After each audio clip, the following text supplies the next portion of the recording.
I'll be honest, I lost faith in my YouTube career, if we can even call it a career. That would be a very generous descriptor.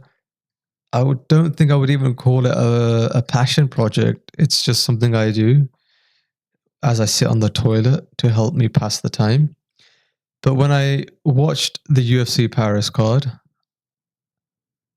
it lit a fire underneath me. It gave me that newfound motivation to once again talk about the UFC to you, beautiful people, whoever you are, wherever you're watching from.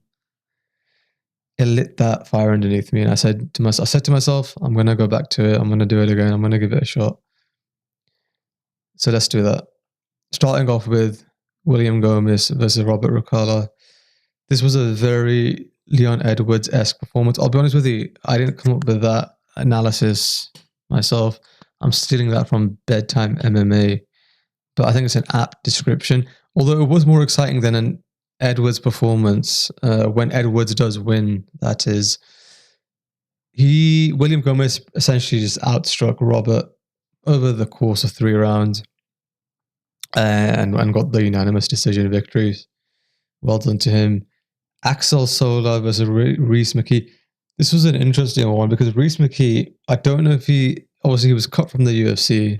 If you guys remember, he fought, I believe he was Chimaev's first fight in the UFC, and we know what happened there. He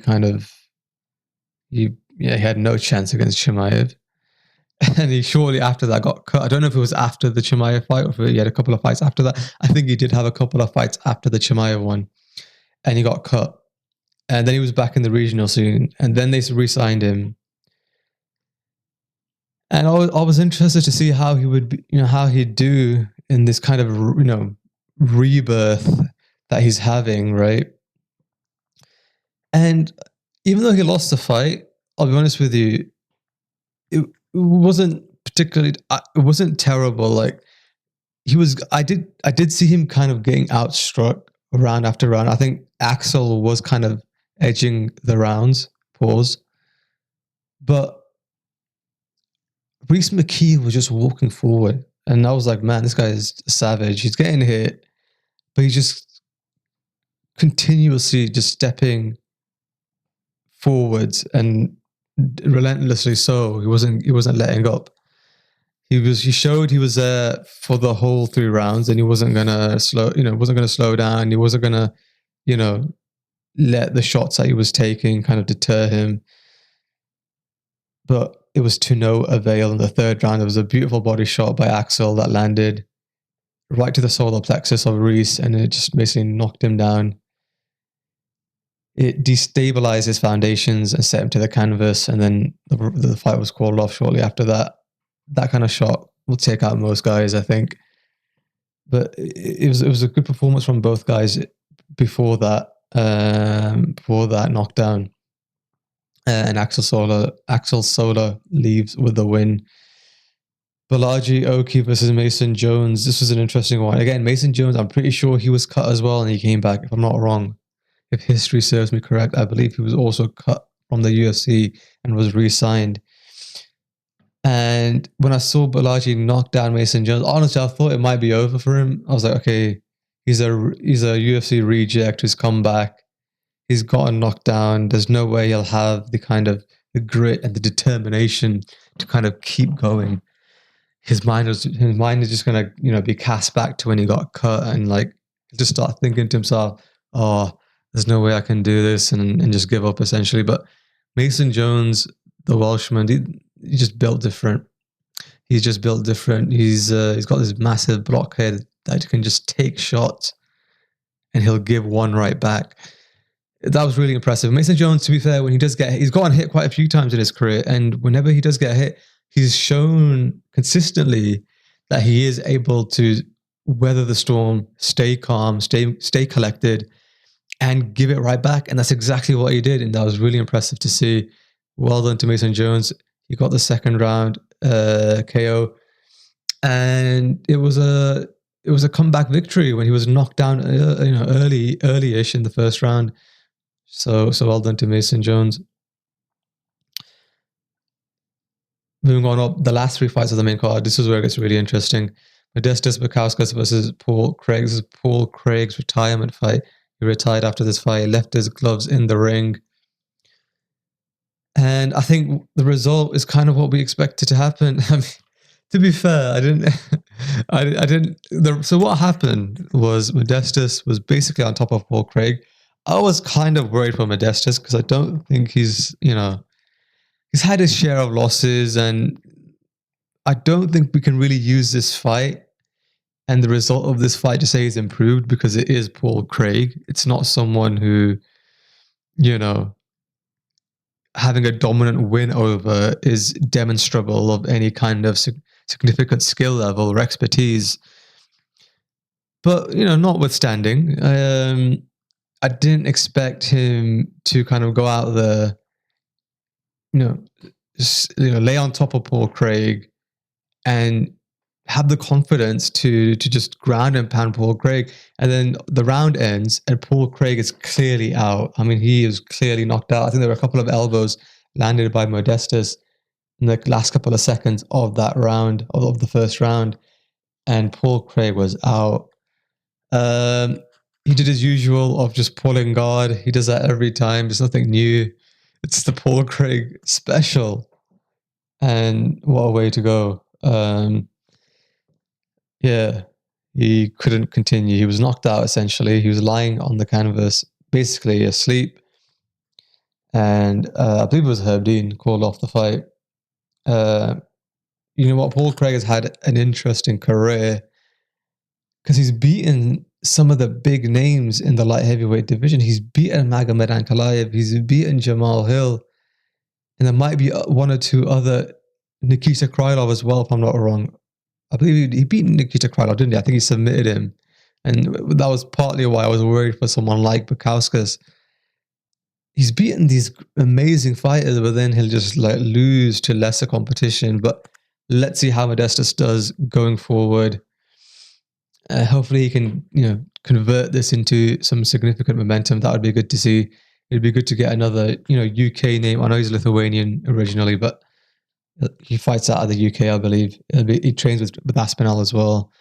It'll be good if he can take some of the skill set and teachings of Aspinall, someone like Aspinall, and put another UK name on the map. That would be epic. I can't believe I just used the word epic. It's 2025. That'd be amazing. Moving on, BSD versus Mauricio Huffy. I don't know how you say it. Apparently the R is silent if you're in Brazil. Listen, I mean, there was a lot of momentum with Mauricio. I'm just going to call him Mauricio. There was a lot of momentum. He had that, spinning wheel kick thing, knockout of, against Bobby Green, which is super impressive. But his wrestling, I think it's fair to say, it was mostly untested up until this point. And BSD is a competent grappler. I mean, he took down I know Poirier, gets taken down by any half decent grappler, but the way BSD was able to take Poirier down and control him for the length of time that he did was still impressive, right? Chandler couldn't do stuff like that to Poirier, right? Actually, Chandler did. What am I talking about? Chandler did take him down. I'm just chatting shit at this point. The point is, you have to be a half decent wrestler to be able to do that, right? You can't be a bum and do that to Poirier. I think that's fair to say, right? I mean, look at how Poirier did against Makachev, for God's sake, right? I mean, Poirier's a very accomplished fighter, and he's no chump on the ground, right? Despite the fights, despite how some of these fights can go for him. But getting back on track, BSD, again, he has that skill set, and whenever you have a wrestler going against someone with untested ground game and wrestling defense ability, there is always that concern. And I think that concern was right to have in the situation. I was thinking going into this fight, if BSD takes him down, he's going to win. If Mauricio keeps it standing, Mauricio will win. But when I saw Mauricio get back up in a couple of moments, I actually thought it might turn into a situation where BSD would start to slow down in the wrestling department. in terms of uh, um, his success rate in getting the takedowns. I saw that kind of um, uh, failing for him. I saw the success rate basically going down and down as the fight went ahead, because I thought, okay, if Mauricio's getting up now, it's only going to get easier as you get a bit more tired, a bit more slippery. But no, the round 2 neck crank, no less, was there. I mean, a lot of people were comparing Huffy to Conor McGregor with his style, and in Conor McGregor's style, he tapped to a neck crank. So well done to BSD. It's good to see a lot of the French fighters fighting out of France showed up tonight. If not all of them, I might be wrong, maybe not all of them, but a lot of the French fighters showed up big time. Where does BSD go from here? Does he get top 15 guy? I wouldn't mind like someone whoever's 15th ranked. I can't remember who's 15th ranked, but yeah, why not? That was a great win from BSD. And Huffy essentially got fraud checked by the fraud. So that's always interesting to see. The main event, Nasruddin Imavov versus Caio Borralho. Before we even talk about this fight, let's talk about the tail of the tape. Nasruddin Imavov did not need to take this fight. He was coming off of a knockout against Adesanya. You knocked him out in the second round. Pereira ain't knocking out Adesanya in the second round. He didn't even knock him out. Imavov's knockout was more impressive than Adesanya's knockout. Imavov's knockout was more impressive than Pereira's knockout of Adesanya. That is, there's no doubt of that in my mind. He didn't need to take this fight, and he did, right? He put it on for the French fans. He put it on for the UFC. He was doing what a company man would do. And Caio is no chump. I mean, he was there the whole fight. There was a 50-45 scorecard. It is a bit misleading because it makes it seem like it was a dominant fight. It makes it seem like Nasruddin Imavov was just piecing up Borralho from pillar to post. But it really was more so the case that Nasruddin Imavov was just edging out each of the rounds, but each round was relatively competitive. I think the fourth round was quite dominant for Imavov and maybe one of the other rounds. But other than that, the rest of the rounds were pretty competitive. But Nasruddin Imavov just did enough to kind of win each round. He had the better shots. He had I think in terms of the head work, pause, he had better head work. He had better shots to the head, if you want to put it that way. I think Borralho had a lot more body work, a lot more leg work.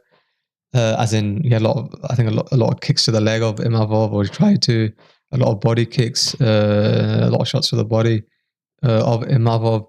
But Imavov was head hunting, and obviously, headshots are always going to be looked at more heavily and more preferably to other parts of the body because they're more significant, they're more damaging than shots to other parts of the body. And listen, Imavov gets the title shot. I mean, he's beaten Adesanya, he's beaten Cannonier, he's beaten who else has he beaten? I'm bugging. What was that? Oh my god, I just dropped my water bottle. He beat Adesanya, he beat Dolidze, I believe, if I'm not wrong. He beat Cannonier.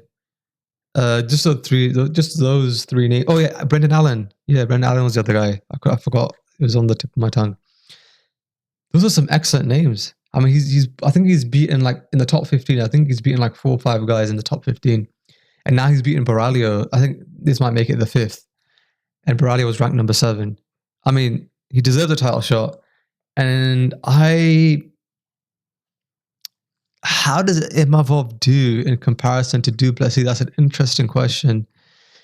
And that's an interesting thought experiment. And maybe I'll leave that in a separate video. You know, with the recency bias, I'm inclined to say he does better than Duplessis. And his takedown defense looked good in this fight. Not that Borralho is some kind of amazing, superb grappler who chains. It's not like, I don't think Borralho is a better grappler than Chimaev, to put it, to give a reference point, right? But he's still a competent grappler at that. And Imavov showed perfect takedown defense, kept it standing the whole way through. And Imavov, he's a primary striker, and he's a great striker. Either. He's slick, he's technical, and I think he's a bit more, definitely more technical than Duplessis. I mean, Imavov has trained with guys like Cyril Gane, at the, I think, MMA Factory, if I'm not wrong, in France. So he's going to pick up on that striking skill set. And I think he's going to do better than Duplessis. Again, it might be a bit of recency bias. I think this warrants a further breakdown. But listen, if you're Kaya Baralho, I wouldn't be disappointed with that performance. You kind of put it on for all 5 rounds. You weren't letting up. The 5th round, Kaya was doing quite well, I thought. And listen, if you're Kaya Baralho, you get back to the drawing board, find out what your weak points were, and get back in there. Don't waste any time.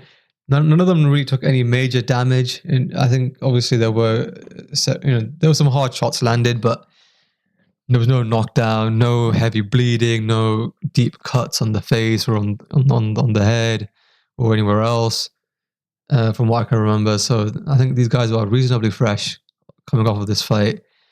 And I think we need to get Chimaev in there as soon as possible. Let's not make him wait. Let's get him in there maybe in the start of the new year. I think that would be perfect. I don't think the end of the year is going to happen. I don't think that's going to happen. But start of the new year, I think, is a reasonable timeline. Let me know what you guys think of this card. I think this was a great card. This was one of the better cards we've had, I think, in recent memory. And the Paris crowd, they're lively. They always show out. And it was good to see that. So yeah, let me know what you guys thought. And I'll catch you guys next time.